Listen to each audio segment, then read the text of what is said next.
Bom, pessoal, então só para recapitular na aula passada, o que a gente falou? Nós falamos sobre pipeline. Lembram disso? Para que serve pipeline? Para acelerar os processadores. Como é que ele acelera o processador?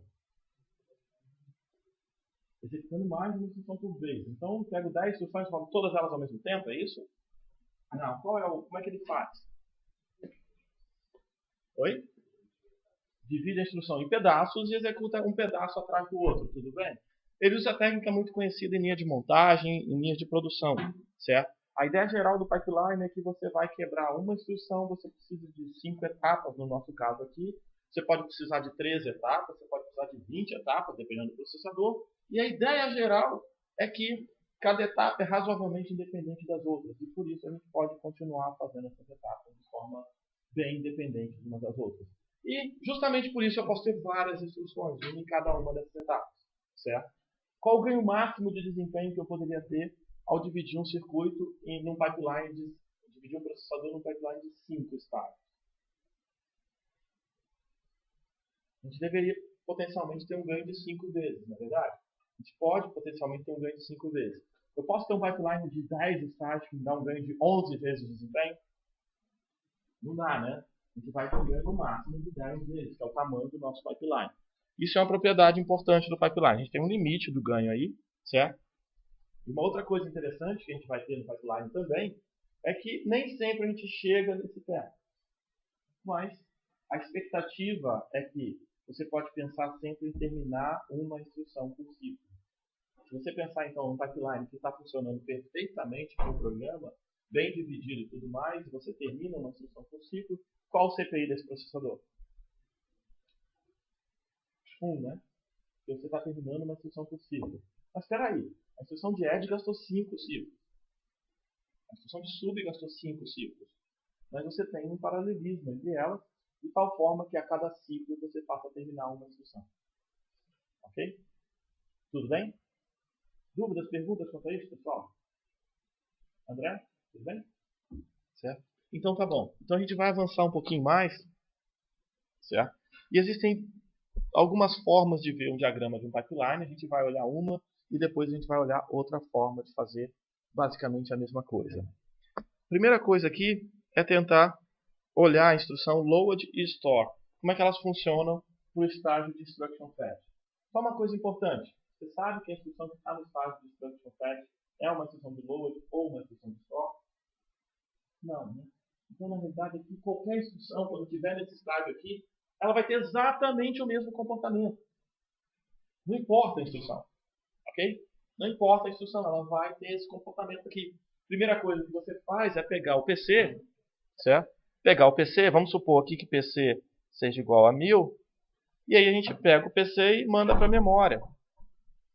Lê a palavra que está na posição 1000 de memória. Notaram que eu gosto da posição 1000 de memória? Viu que meus exemplos todos estão na posição 1000? Certo? Ok? É outro número interessante, cabalístico, né? Você lê a instrução que está na posição de 1000 de memória e vai chegar uma sequência de bits aqui para você. Chega um monte de bits para você, tá? Um monte de X aqui, exceto um que eu desenhei de lado.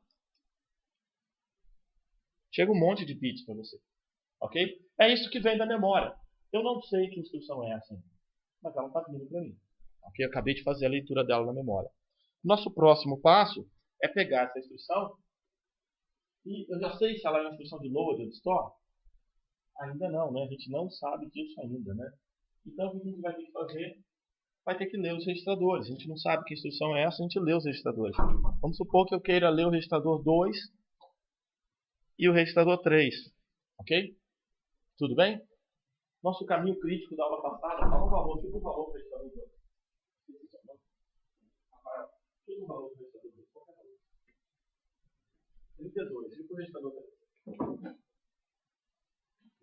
30, ok. Então nós temos aqui, olha, o Rafael chutou dois valores para a gente. Então nós temos um valor 32 para o registrador 2 e um valor 30 para o registrador 3. Além disso, nós temos aqui ó, um imediato que vai passar numa conta. Qual o valor que tinha o nosso imediato? Qual o valor da? Vai. Hein? Chuta. Vai chutar só. Oi? Chuta um valor para o nosso imediato aqui que estava na instrução. A gente não tem ele aqui de cabeça ainda. Menos 1 não, menos 1 é ruim para a memória. A gente está querendo usá-la para a memória. A gente pode chutar, por exemplo, 100, por exemplo. Que tal chutar 100? Então chuta um número para a gente que seja 100. 100, ó, ali, legal. Certo. Uma vez eu estava há muito tempo atrás, quando eu falo muito tempo, é muito tempo mesmo. Eu estava dando aula e a gente estava escolhendo o número e perguntei para a pessoa, poxa, fala um número aleatório, um número qualquer. Não sei. Não, mas um número qualquer, pode falar qualquer número. Não tinha nem essa restrição de números. Não sei. Fala um número, pode ser um número qualquer. Não sei. Tá bom, então eu vou botar 5 aqui. Por quê? Então, é por isso que eu sempre lembro dessa história aqui. Quando é um número qualquer, pode ser um número qualquer. Nesse nosso caso aqui, como a gente sabe que é a questão de load store, a gente quer que esse cara vá para a memória. Então não é um número qualquer. Tá? Tem mais restrições. A gente pega esse número aqui, certo? Na hora que a gente fizer toda a nossa questão de conta de endereço, em especial, a gente vai acessar junto com esse cara aqui. A gente quer que esses dois aqui somados dêem um endereço de memória. Tá? Tudo bem? Então eu quero que a soma dos dois seja múltiplo de 4. Ok? Vai dar? Vai, né? Tudo bem? Então vamos lá, pessoal. Aqui a gente conseguiu fazer tudo o que aconteceria. Aqui vai aparecer o valor 100, tá? Com sign extend. E pronto, é isso que aconteceria nesse circuito. E lembrando, o PC aqui em cima, que a gente acabou não falando lá, né? Era 1000, lembra? Era 1000 aqui, ó. Virou 1004, certo? E agora ele está andando 1004 aqui, né? Tudo bem? Ele está andando o valor de 1004 ali no PC. Então lembra quando alguém perguntou na aula passada, se você tiver preditor de branch e ele erra, você sabe para onde voltar? Sabe, o PC está andando com você. Se essa aqui fosse um branch e está lá na frente, você não sabe para onde ir, você descobriu que você errou, você sabe, ele está levando o 1004 com ele. Você fala, opa, vai com o 1004. Você já sabe para onde mandar esse cara. Então é algo mais plausível de ser feito. O estágio de execução agora, a gente vai botar o load no estágio de execução. Só relembrando aqui, eu vou copiar os valores, já que a gente já estava com eles ali, 32 e 30, certo? Além disso, tem o valor 100 aqui de entrada, certo? E o que está, se for uma instrução de load, o que a gente vai fazer? Se ela é uma instrução de load ou de store, tanto faz, a gente vai somar esse cara aqui com esse cara. Então a gente vai ter 132. Se ela for uma instrução de store, o valor 30 vai passar para cá. Na verdade, ele vai sempre chegar ali. A gente não sabe ainda se vai gravar ou não esse valor. Tudo bem? A conta vai ser feita e o valor 30 vai andar. A gente não sabe ainda se vai colocar esse cara lá. Deixa eu só trocar a cor para não ficar muito bagunçado. Certo? Então o valor 30 vai passar ali e o 132 sai como resposta da LU. Tudo bem? Nesse meio tempo tem outra instrução aqui, tá? Tinha uma outra instrução atrás dela aqui, tá bom? E tem outra instrução aqui atrás, ok? Então essas coisas vão acontecendo passo a passo. Tudo bem com vocês? E aí, no estágio de memória, supondo que é uma instrução de load, tá vendo? Então nós temos uma instrução de load. O nosso endereço 132, o 132 está aqui. E agora a gente vai ler o valor que está na posição do 132 de memória. Claro, que valor está lá? Pode escolher qualquer número agora.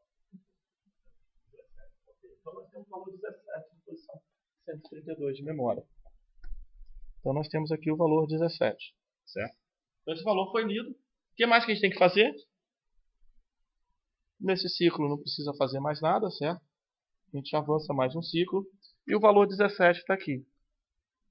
Certo? E aí aqui a gente nota um problema, um pequeno detalhe que não estava previsto aqui no pipeline. Olha bem, o valor 17 tem que fazer o quê? Tem que seguir com ele, né? E gravar aqui, não é verdade? Então a gente vai pegar o valor 17 e mandar gravar, certo? Só que nisso tem outra instrução nesse estágio, não tem? Outra instrução completamente diferente? Mais uma outra diferente aqui, não tem? Mais outra diferente aqui, não tem? E que instrução que vai dizer pra gente o número do registrador que você quer gravar?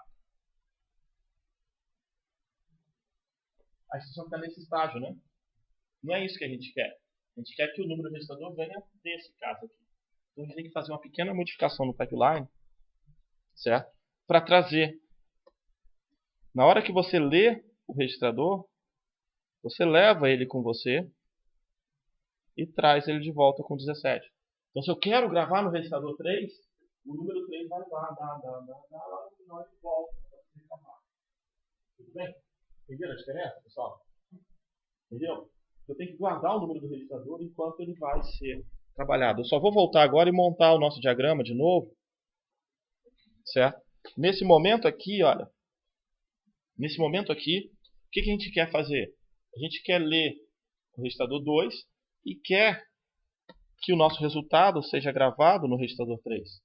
Não é verdade? Então, no próximo ciclo, a gente tem que continuar falando que o registrador 3 é o registrador para ser gravado. Certo? Eu tenho que levar junto. Eu ainda não sei o que eu vou gravar, mas eu vou gravar no registrador 3. No outro ciclo, eu estou lendo da memória, mas eu tenho que falar que eu vou gravar no registrador 3. Certo? Eu tenho que levar esse valor para lá. Certo? Mais um ciclo, agora eu já li o 17.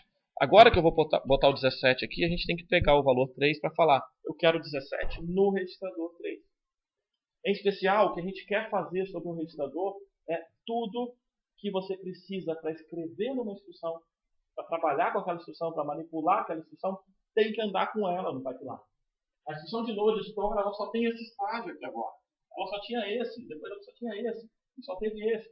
Então, a cada ciclo, a instrução só tem um dos estágios do pipeline. O resto não é dela. Ela não tem o direito de usar dados de outros estágios nesse momento, exceto se for necessário você fizer algum mecanismo de forwarding. Então, nessa implementação aqui, o que acontece é que aqui embaixo, o valor 3 ele desce para a gente, e ele vem passando aqui. Tá? O valor do registrador de destino já vem direto aqui para a gente. A gente ainda tem que ver que vai ter que entrar mais uma seleção ainda, mas em linhas gerais a gente consegue fazer essa conta já passando o valor 3 junto com o valor 17. Então você tem que carregar tudo necessário para a instrução junto com ela. Tudo bem? Diga, Daniel. É passar um fio pelo banco de pelos registradores de pipeline. Então aqui vai ter o número 3. Quer dizer, um número de 5 bits que equivale ao registrador número 3, o valor 3. Então você vai ter que aumentar mais 5 bits nesse registrador de pipeline, mais 5 nesse, mais 5 nesse. Lembra que a gente fez a conta no ano passado? Vai para o próximo isso, e aí você está levando os registradores com você. Tudo bem? Combinado? Ok, pessoal. Então vamos lá. Se a gente fizesse o store faria algo muito parecido. Ele calcula o mesmo endereço, então ele ia chegar ao mesmo 132 que a gente calculou antes, né?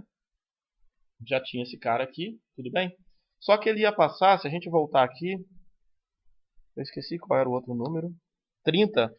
O outro número que chegou aqui era o 30, tá? Tudo bem?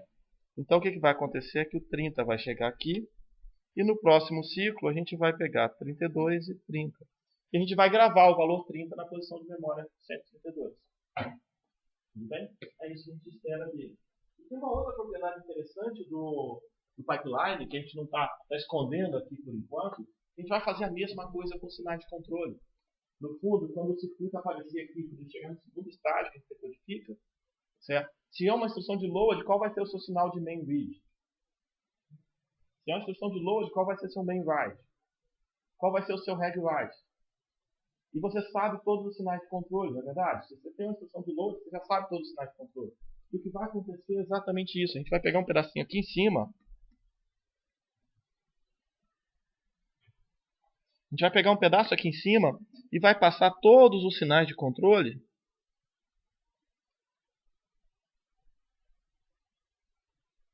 Sabe? A gente vai passar os sinais de controle pelo registrador de pipeline também. Você leva o sinal de controle pelo conjunto da instrução.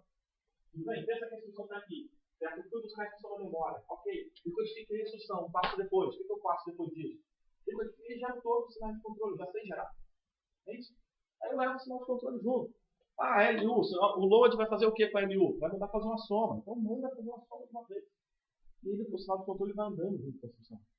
A vantagem disso é que você não precisa a cada ciclo ter que decodificar que a instrução é aquela. Você não gasta tempo mais. Né? Já gastou um tempo no passado e leva. Sabe? 1 bit, 2 bits, 3 bits. Você vai levar aí uns 6, 7 bits para frente. Mas olha que legal. Você já tem tudo sobre a instrução. Ok? O que mais? Lembra que a gente falou na aula passada sobre problemas de stalk? A gente tem problemas quando um dado de uma instrução quer usar a outra. Certo? Tem forward, aquelas coisas todas.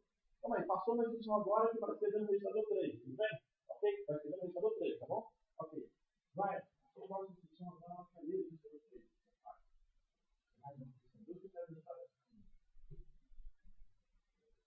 Entendeu? Então, se você passa uma instrução atrás da outra, o próprio controle, na verdade, ele vai colocar um módulozinho extra de controle, ele vai ficar de olho, fica olhando aqui, ó. Opa, eu quero ler a registrador 3, mas acabou de passar uma que vai escrever no 3. Então, eu vou gerar o controle correto para já pegar o resultado da outra. Não dá para fazer isso tudo preventivamente, tudo bem? Ok? Tudo bem? A gente consegue fazer isso preventivamente, isso dá velocidade para a gente. Só relembrando aqui, só para fechar o store a gente parou no anterior, né? Mas o store não faz nada no whiteback, então tem um slide em branco aqui para vocês, certo? Serve de rascunho em algum momento. Oi?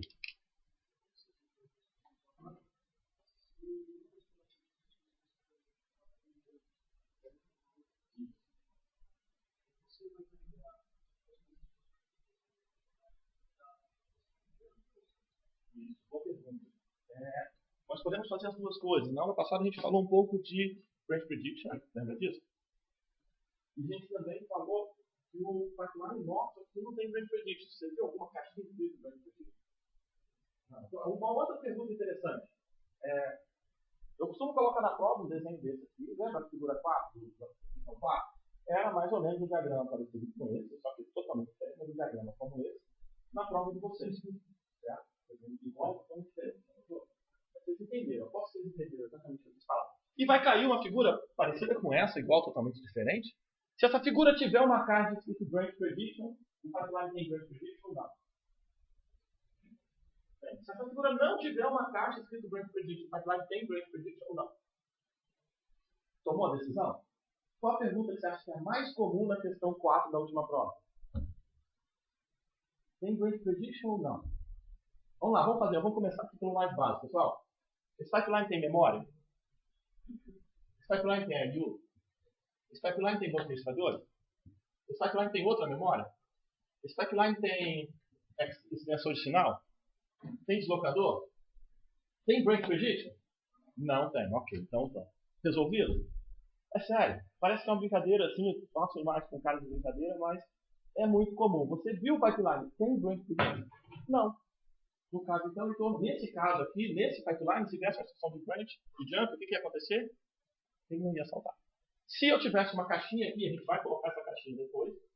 Lembrando, o branch prediction só pode ficar aqui, nesse espaço aqui. Ó. É o lugar que tem mais espaço aqui, então onde a gente vai colocar o branch prediction. Certo? Então, o branch prediction só pode ficar nesse estágio aqui. Se tiver um branch prediction aqui, aí sim, a gente vai ter que aplicar o branch prediction. E aí tem várias técnicas de branch prediction que a gente só olhou uma vez por aula. Vamos olhar daqui a pouco um pouco mais sobre ela, tá? Ok? Pessoal, uma outra forma de olhar o pipeline é tentar fazer um diagrama de tempo assim, olha bem. Certo? Aqui a gente já coloca múltiplas instruções, ok? Então a gente tem várias instruções sendo executadas aqui na vertical, tá? Ok? Então nós temos várias instruções e aí a gente coloca vários diagramas pequenininhos do pipeline mostrando o que está acontecendo com elas. Eu ainda gosto de fazer uma representação mais simples ainda do que essa, porque essa aqui tem que ficar fazendo desenho, certo? E eu gosto de fazer uma outra representação que tem mais essa cara aqui. Simplesmente você escreve o nome dos estágios. Mas aí a gente pode ficar um pouco mais preguiçoso ainda, certo? E colocar só as siglas. Certo? A gente pode ficar um pouco mais preguiçoso e só colocar as siglas. Vocês concordam comigo que é tudo a mesma coisa? Então a gente tem esse cara aqui, esse caso aqui e esse caso aqui. Tudo bem para vocês que é a mesma coisa? Deixa eu explicar o de cima e depois a gente volta para esse aqui para mostrar. A ideia geral em cada um desses casos é que o nosso tempo está andando aqui, olha. Então se a gente virar e falar no tempo 4, o que eu tenho no meu pipeline? O que acontece no meu pipeline no tempo 4? Certo? Qual a instrução que está no estágio Instruction Fetch? Que instrução que está sendo lida da memória nesse momento? O load, certo? Primeiro estágio do pipeline. Primeiro estágio do pipeline refere-se ao load. Qual a instrução que está no segundo estágio do pipeline? O add. Qual a instrução que está no terceiro estágio do pipeline? O sub. Qual a instrução está no quarto estágio do pipeline? O load. Que instrução está no quinto estágio do pipeline? Nenhuma. É verdade, nenhuma. você não sabe qual é, mas tem uma instrução lá que veio antes do seu programa. Exatamente, continua o desenho para cima, né? Uma coisa importante para vocês aqui é que pouco provável que você tenha ligado o seu processador para botar só isso. Então tem alguma instrução antes. A gente ignora completamente ela. Né? Da mesma forma que vai vir uma instrução aqui depois. A gente ignora totalmente ela. Se ela for necessária para você, você bota lá X, sei lá. Se quiser desenhar um diagrama completo, né? Você pode virar e falar assim, eu quero desenhar um pouco mais dessa instrução aqui. E talvez você precise colocar uma instrução aqui, outra aqui embaixo. Mas elas não são relevantes para a gente. Então, se o programa tem instruções para cima, tem instruções para baixo. Ele vai executar uma coisa no seu programa e vai executar uma coisa depois. Tá? Mas esse é o trecho de código que você quer executar nesse momento. Tudo bem para vocês? Vocês conseguiram entender esse diagrama? Notaram que ele é mais fácil de desenhar do que aquele anterior? Ok? Notaram que ele é mais fácil de desenhar do que isso aqui? Certo? Tudo bem? E que esse aqui é mais fácil do que aquele outro lá? E se a gente colocar if, dfx, né, em writeback, fica mais fácil ainda? Tudo bem? Dúvidas, perguntas? Bom, aí só para mostrar um pouquinho mais, certo? A gente está pegando aqui aquele trecho de código nosso, certo? Então a gente pegou aquela sequência de código, só que agora colocando o load como se o load estivesse no último estágio da pipeline, e cada estágio extra teve o seu modelo, o seu trecho de código sendo executado. Tudo bem? Ok? Tudo bem para vocês? Legal. Agora a gente vai fazer um pouco de informação sobre o controle do pipeline, certo? O controle do pipeline, ele é necessário para motivos muito similares ao que a gente tinha anteriormente.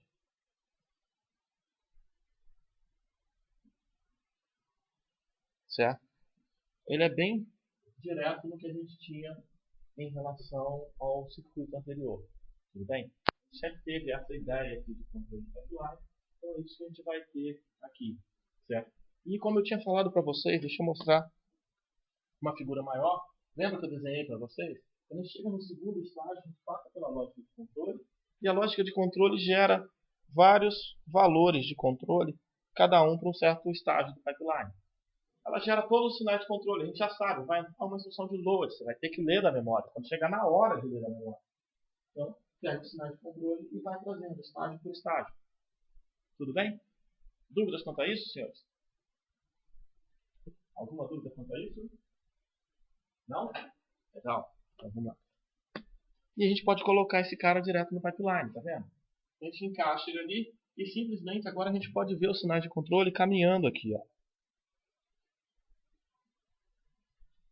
Tá vendo? Então a gente tem os sinais de controle passando direto aqui, ó.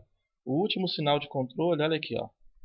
Ele está aqui, certo? E além disso a gente tem o write, o reg write, ó. Tá vendo? Então a gente tem o sinal de controle já caminhando diretamente pelo pipeline. Aqui eu estou mostrando o controle do último estágio. Oi? Foi esse cara aqui?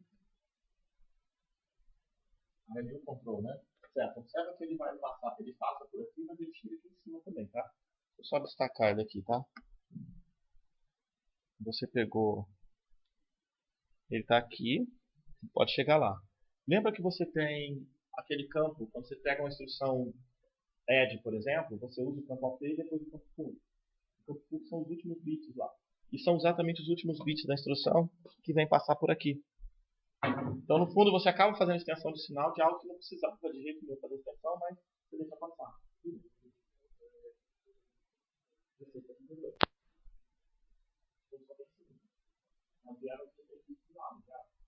pegar os últimos 16 bits da instrução, você vai pegar o full, você vai pegar o campo do chão, você vai pegar o último campo, né? Você vai pegar essas cartas, vai montar uma luz de 16 bits e vai estender o sinal dele.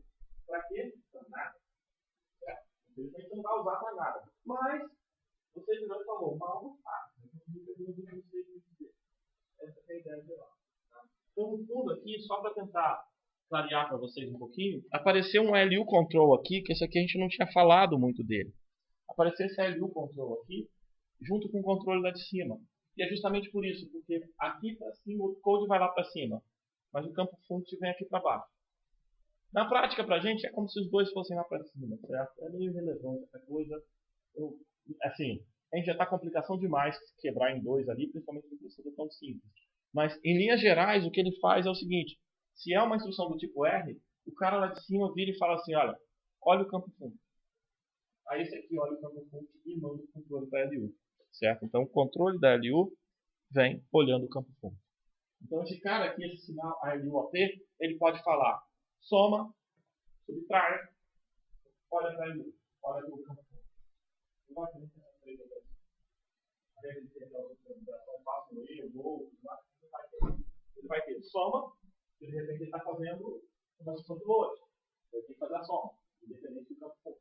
Ele vai mandar subtrair, que de repente ele vai ter. Opa, já vai? Poxa, pode assistir a aula, fica à vontade. Te dou até a lista de presença, quer? Arquitetura de computador já é a melhor de todas. Você vai ver, a gente calcula. A gente vai falar de estatística hoje ainda. Boa aula para vocês. Falar disso. Bom, então vamos lá.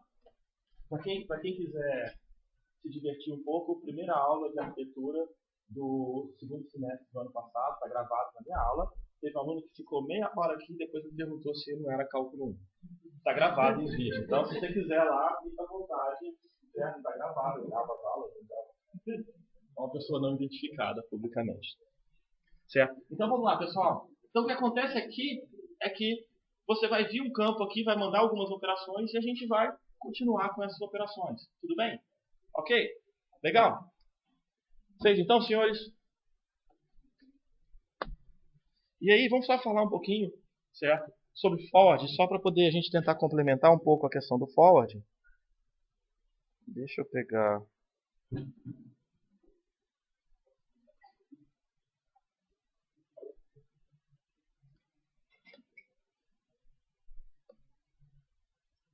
Então, olha bem, pessoal. A gente tinha falado um pouco na aula passada, e já usou até um exemplo aqui na aula de hoje, certo? Às vezes você grava um registrador, você grava numa instrução, e a próxima instrução quer usar esse resultado, e a outra instrução seguinte também quer usar. E outras instruções na frente também quer usar. E outras também querem usar. No fundo, o que você está pedindo para ele é que esse valor aqui viesse para cá. Certo? É isso que você quer que ele faça. Certo? Você não está querendo que o registrador seja usado. Você quer que aquele valor que foi gerado, que vai ser gravado no 2, seja usado lá. Só que é o seguinte, o slide do writeback é qual estágio do nosso pipeline? É o último, né? O writeback é o último lá, que grava no banco de computador. E qual estágio que faz a conta, o end ali, a operação tem? É o terceiro, é o número, o NU, certo? A distância entre o writeback, que é o último, e o estágio que vai fazer a conta, dá 2 ciclos, certo? Então, significa o seguinte, que durante 2 ciclos, 2 ciclos, eu não tenho o registrador com o valor correto. Entendeu? Porque eu não consegui gravar ainda. Eu vou precisar de mais ciclos. O que significa que esses 2 casos aqui de baixo estão bons. Esses 2 casos aqui a gente consegue ler do banco de registradores. Você já vai ler corretamente. Mas aqueles próximos 2 ciclos não vai dar tempo ainda. Enquanto você está querendo calcular o valor dos 2, vai guardar no 2, calculou, então está esperando para guardar, o outro já está querendo usar. Meio apressadinho, na verdade, a gente já consegue fazer. Diga, Rafael Eduardo, depois eles estão confabulando aqui.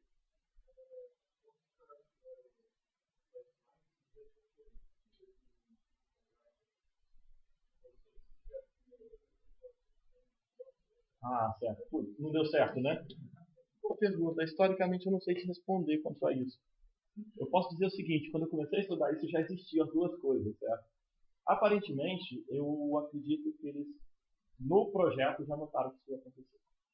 Certo? A gente não ouve falar de processadores que não têm suporte. Nem questões históricas. Tá?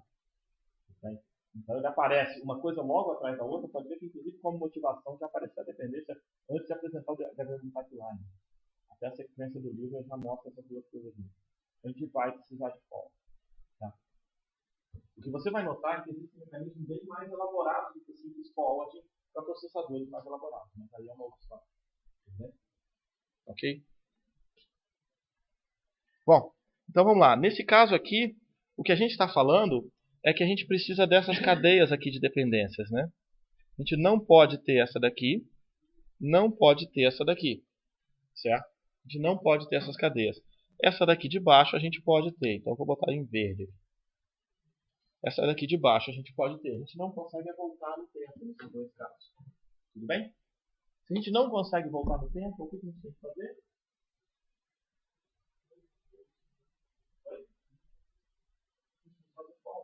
A gente tem que fazer forward. O valor que eu preciso fazer nesse primeiro eixo aqui, o valor desse primeiro eixo aqui, ele já está pronto para a gente, certo? Então a gente pega esse cara aqui e traz aqui para baixo. Exatamente essa linha vermelha. Eu já tenho esse valor pronto. Eu acabei de fazer a conta aqui em cima, num ciclo depois eu copio ele para LU. Tudo bem? E o próximo valor, ele está aqui, eu consigo copiá-lo para cá. Certo? Então a gente consegue copiar o valor no momento onde ele foi feito. Ele está passando lá ainda, ele ainda está andando. Se a gente tentar olhar aqui, olha, só para voltar no nosso diagrama lá atrás. Lembra desse valor 132? Se alguém mais quisesse usar esse valor 132, era só puxar esse fio daqui, tá vendo? Ou esse fio aqui e levar para onde a gente quiser. Tá vendo? Se a gente avançar um ciclo, olha. Tá vendo o 132 aqui? Tá vendo esse cara? É só pegar esse cara aqui e puxar para onde eu quiser. Ele está lá, o valor está lá. Ele não está no registrador correto, mas tudo bem, eu não preciso dele no registrador correto. Ok?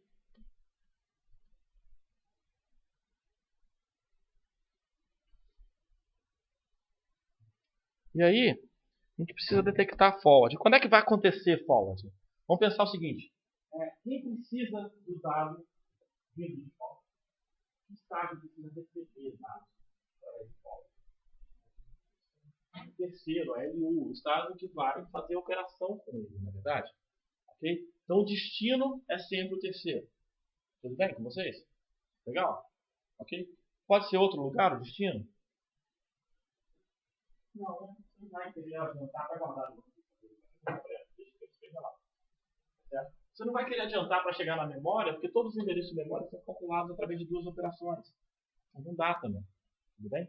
Não dá para fazer. Agora é o seguinte, de onde pode vir o resultado que você quer fazer falta? Aí você vai copiar o terceiro estágio. De onde ele vem?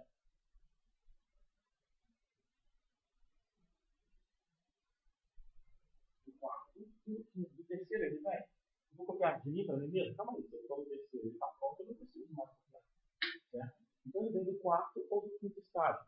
E essa ideia dele vir do quarto ou do quinto estágio é porque você calculou, você está pegando o valor imediatamente após o registrador de pipeline. Então quando a gente fala assim, eu calculei o valor do terceiro estágio, subiu o clock. Ele nem calcular subiu o clock, não deu tempo de copiar. O clock está lá em cima, eu estou no quarto estágio agora, aí sim eu copio o valor. A mesma coisa do quarto do quinto, subiu o clock, copio o quinto. Então a gente tem regras para copiar, certo? Ou a gente vai copiar alguma coisa do quinto, do terceiro, que é essa letra feia minha, né?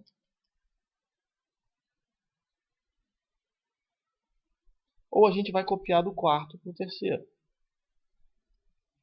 Tudo bem? Sempre para o terceiro, às vezes no quinto, às vezes no quarto.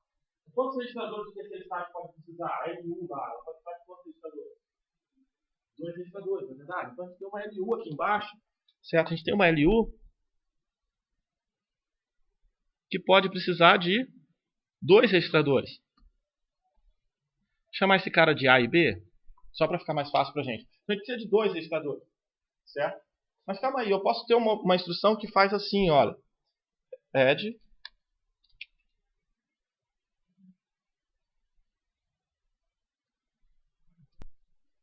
só uso o R7, tudo bem? Aí o que vai acontecer? Se eu precisar fazer forward do R7, eu faço forward tanto para a porta A quanto para a porta B. Tudo bem para vocês? Eu copio os valores das duas portas, não é problema para mim, certo? Se eu precisar fazer forward para aquela instrução lá, eu vou trazer o valor para cá e vou trazer o valor aqui para baixo. É problema para vocês? Não, né? Mas às vezes eu posso ter uma instrução que é assim.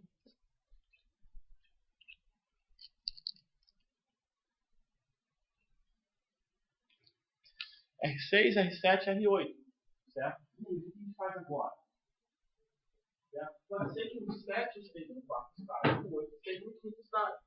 Então a gente vai fazer um forward do quarto estágio para cá e do quinto estágio para cá. Tudo bem para vocês? Vocês notaram que pode acontecer mais de um forward por vez?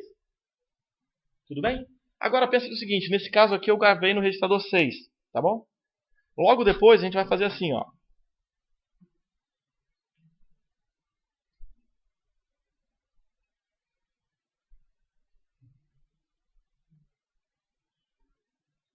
Vamos olhar essa instrução de sub.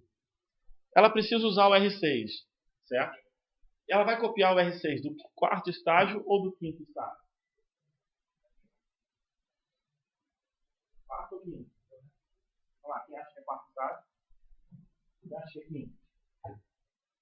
Quem acha que é da linha de cima ou da linha anterior? Vamos pensar assim. Certo? Para quem está na dúvida se é o quarto ou o quinto, o que você tem que falar? O código diz que eu vou copiar desse, nunca da de cima, não é? Então, quando essa instrução de baixo está no terceiro estágio, a próxima está no quarto. A anterior dela está no quarto estágio. Então, a gente copia do quarto estágio. Se casar os registradores, a gente faz essa cópia. E agora vamos para a nossa última exceção.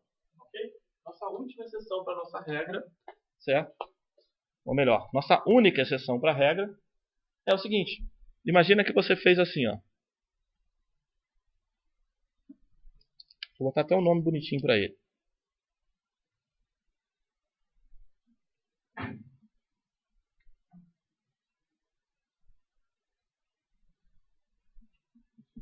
Foi.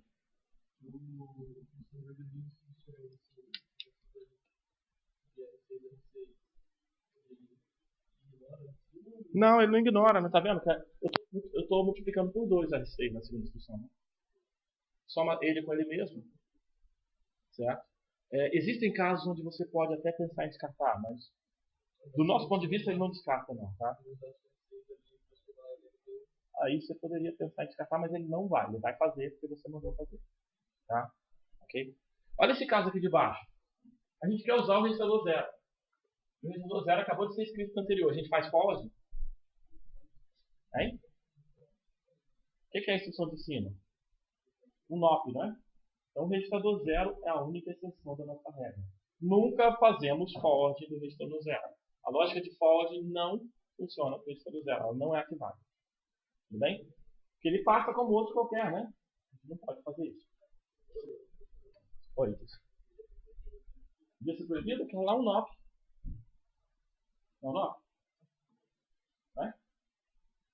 Só que não faz nada. É igual aquele 5 que eu quis citar aquela vez. Certo? Nesse caso, assim, eu estou botando como exemplo. É pouco provável que encontre essa instrução no seu código. Tá? Mas se você encontrar essa instrução, ela é um NOP. Tá? Okay? Então ela vai ser um NOP. Tem que fazer os dois forwards das duas entradas. Tem que fazer os dois forwards das duas entradas. E selecionar. Ela funciona independente. Que é isso aqui, ó. Então vamos lá. Se a gente quiser escrever esse cara como se fossem códigos, a gente tem assim, olha. Se você olhar o RD do estágio xlen e ele for igual ao RS do estágio DX, você vai ter que fazer forward. E aí você tem cada uma das condições dos registradores, certo? O que eu prefiro olhar mais na forma de diagrama, certo? Aqui a gente vai falar do zero, mas eu gosto muito mais de olhar dessa forma aqui, certo? O anterior, esse aqui, esse, o que eu desenhei, esse, a segunda é o end, isso. Essa mas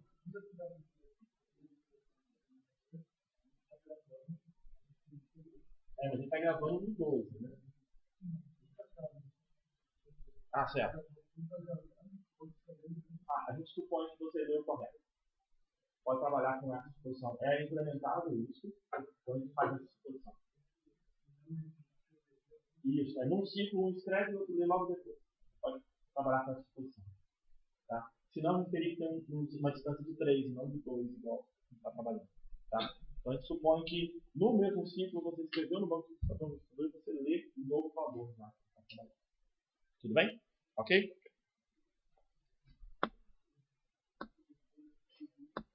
Então aqui a gente tem o forward. Deixa eu só mostrar para vocês o que acontece. A gente quer pegar os registradores. Então a gente quer identificar os registradores, certo? A gente quer identificar quem são eles. E aí agora a gente precisa passar mais o número dele. Antes a gente só passava o valor, né? Eu passava, ó, o registrador tem valor 100. Então eu passo só o número 100. Não, agora eu falar, o registrador 3 tem valor 100. Para eu poder saber se ele está lá. Em especial o registrador que a gente vai escrever, certo? Além disso, a gente tem que trazer aqui a identificação dele. Não adianta só ler no banco de registradores. Eu tenho que falar para ele que, ó, esse cara aqui é um registrador. Então a gente precisa trazer esse cara aqui. Certo? Aí sim, aí a gente pega os sinais de controle nosso e fala se vai fazer forward na porta A ou se vai fazer forward na porta B. Só para destacar um deles, senão vai ficar muito tumultuado para vocês. Olha bem, um dos valores que a gente pode fazer forward é desse cara. Note que você chega com ele nas duas portas, tá vendo? O outro valor que a gente faz forward, eu estou desenhando com a caneta aqui ao invés do marca-texto, senão fica muito bagunçado. O outro que a gente faz forward, certo? Tá aqui, tá vendo? E além disso, obviamente a gente deixa passar o valor inicial, tá? Então a lógica de forward está injetando mais fios no nosso circuito, mas a ideia geral é simplesmente manter o funcionamento de forward como a gente sempre quis. Doutor, nesse capítulo aqui a gente ainda não criou nenhuma regra que afete a execução daquele programa que a gente fez no capítulo 2 atrás. A gente só vai querer rodar esse programa mais rápido. A única intenção nossa é rodar esse cara um pouco mais rápido. Tudo bem? Feito? Legal, pessoal? Oi. Esse sinal aqui, esses dois aqui, é porque é o seguinte, você leu aqui no banco de registradores, você deu um registrador em cima e deu aqui embaixo. E aí você pegou os valores deles, né? Assim é isso. Um é o registrador 3 e outro é o registrador 4. Certo? Então, vai passar aqui, olha. Vamos supor que o registrador 3 tem o valor 32 e o registrador 4 tem o valor 30. Mas ainda assim, você precisa avisar que um deles é o registrador 3 e o outro é o registrador 4. Porque aí você vai checar se eu quero escrever no 3 ou no 4 aqui, se eu quero escrever no 3 ou no 4. Eu estou passando o identificador dele, o número. Certo? E lá em cima eu passo o valor. Se você for usá-los, você pega os valores lá em cima. Se você checar e vai escrever o dele, você usa a identificação deles aqui, o número deles. Tá? Tudo bem?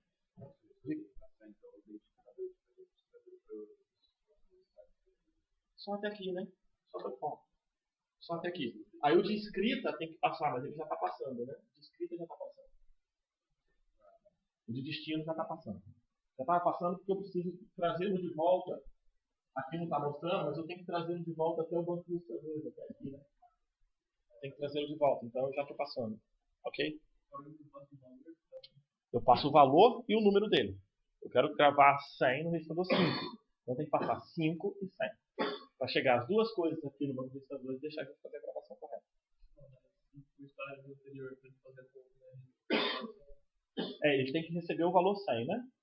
E embaixo ele ainda passa o número dele para saber se precisa de forward. No forward, ele passa aqui por baixo, em amarelo, tá vendo? Registrador 3 e registrador 4. Ok? Tudo bem? Bom, aqui tem um pouco das condições, como se fossem programa C, mas a ideia que a gente passou lá. Uma outra coisa interessante aqui que pode acontecer rasas duplo, né? Eu já tinha mostrado para vocês, já tinha discutido. Nesse caso aqui, olha, essa dependência acontece e depois a gente tem essa outra dependência aqui embaixo. Tá vendo? A gente tem a dependência vermelha e a dependência verde. Então os dois acontecem e a gente precisa copiar. Certo? Ok? A gente precisa copiar corretamente. No fundo, a gente precisa olhar a condição para checar que sempre copiado o mais próximo. Ok? Aqui nós temos um data path com forward. Ele fica um pouquinho mais elaborado, mas nem tanto mais assim. Né? Então, a gente tem os registradores aqui direto.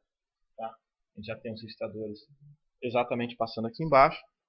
E aí a gente tem o único caso aqui importante, que é um load que quer usar o resultado do load no próximo ciclo. Certo? Lembra que o load está falando do quarto estado. Se a pessoa está no terceiro, que é o resultado do load, ele não está pronto. Como é que a gente faz? Não faz, né? Chora. Não chora. Manda parar o estado. Certo? A gente vai ter que fazer um stall, botar uma bolha, lembra da bolha? A gente vai ter que separar essas duas funções. Ok? Se a gente mostrasse aquele pipeline que estava aqui na mesa, o que acontecia? Eu chegava aqui e parava. Para aqui um pouquinho. A gente ficava sem fazer nada aqui e depois a gente continuava de novo. Essa é a ideia. Você precisaria parar 2 ciclos. Mas como você tem que você só precisa parar um. Para um e o resultado chega para você. Ok? Por forma. Então, se eu tiver uma load de um dado lá, você gasta um ciclo de atraso. A ideia geral, a especificação original do livro, a primeira de todas, falava o seguinte: você não pode colocar um uso após o load. E mandar o compilador se virar para não deixar isso acontecer. O que ele falava é o seguinte: o resultado é indeterminado desse valor. Então, era um pouco mais legal. É legal quando você fala que o resultado é indeterminado, você não se comprometeu com nada, né? Se funcionar, tudo bem. Se não funcionar, não é problema seu. Então, as primeiras versões que você fazia, nas versões atuais, que a gente está olhando aqui, ele bota uma coisa. Tudo bem? Okay? Então, a gente vai considerar aqui que ele coloca uma coisa. Mas, ainda assim, o compilador tenta não colocar. O compilador reordena as instruções para não acontecer isso, se dá qualquer. Então, o compilador vai tentar o montador, na realidade, ele tenta ordenar as instruções para isso não acontecer. Então, é comum que você escreva um código em MIPS, vai passar pelo compilador, ele gera um código em assembly, e nesse código assembly, depois você mostra, passa pelo montador e converte de novo para o assembly, você vai ver que a ordem das instruções duplas. As instruções são as mesmas em posições diferentes. Porque o montador tentou ser um pouco mais esperto e acelerar o seu programa por conta própria. Tudo bem? Ok, senhores? Então, detectar isso não é tão complicado, certo? Novamente, a gente decodifica, eu detectei que passou um load no estágio de ID, guardo que instrução é essa, a gente sempre tenta fazer toda essa lógica no estágio de identificação, olha esse cara ali, passou um load, opa, quero usar o do load, joga uma bolha para lá. Como é que a gente joga uma bolha no pipeline? A gente joga uma bolha no pipeline. O controle vai jogar uma bolha, certo? A ideia geral é o seguinte: se a gente pegar os registradores do ID e a X, eu estou no controle, certo? O controle está no estágio de ID. Entre ele e o próximo estágio do pipeline, se eu zerar, certo? Todos os caras, certo? A gente vai zerar o pipeline. Então a ideia geral é pegar todos os sinais de controle e botar valor zero nele. Ok? Tudo bem, senhor? Ok? Agora a gente tem um exemplo não previsto aqui. Eu preciso encerrar, minha bateria está acabando, eu esqueci de trazer o carregador, então a gente vai começar com a atividade prática que eu tinha planejado para daqui 5 minutos. Eu quase acertei. Certo? Eu só preciso mostrar para vocês o que acontece aqui.